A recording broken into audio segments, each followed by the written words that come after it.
The Zika virus is all over the news, and we have Ken Lowry here from the South Health District to tell us more. Exactly what is the Zika virus and how is it spread? So the Zika virus is a disease that is spread primarily through the bite of an infected mosquito. Now the two mosquitoes that we're focusing on is the Aedes aegypti and Aedes albopictus. So the spread of Zika is through the bite of a mosquito, infected mosquito, as well as sexual contact, and it has not been documented yet, but the thoughts are maybe even blood transfusion. What can we do to prevent getting Zika? So the guidance for preventing Zika is similar to the guidance that we would give for any mosquito-borne illness.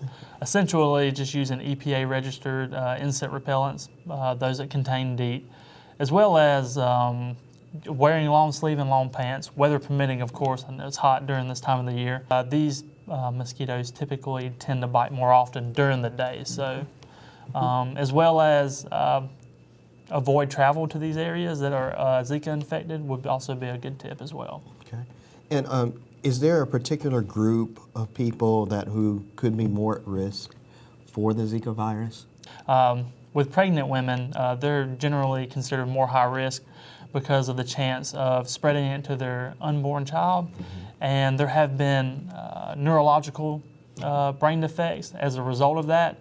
More commonly, we've seen microcephaly, which is essentially the shrinking of the child's head during birth, which causes a variety of developmental issues, as well as other neurological problems. Let me ask you talked about avoiding infected areas. If you are pregnant and have been near those avoided areas, what should we do?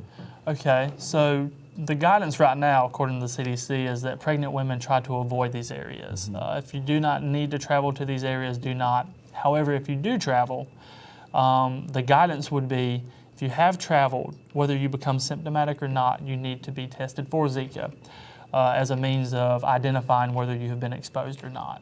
Okay. And if someone has Zika, what are the symptoms? If someone thinks they've been exposed to Zika, what is the process to be tested? Okay, so the symptoms are typically mild. They consist of fever, headache, joint pain, muscle pain, conjunctivitis, and generally they overcome it within 4 to 7 days after exposure. The way to get tested, essentially, if you've been to an area that's been infected with Zika and you have been symptomatic, contact your healthcare provider, make them aware of your travel as well as your symptoms, and then they can get in touch with us at South Health District or the Health Department, and we can facilitate testing accordingly. Okay.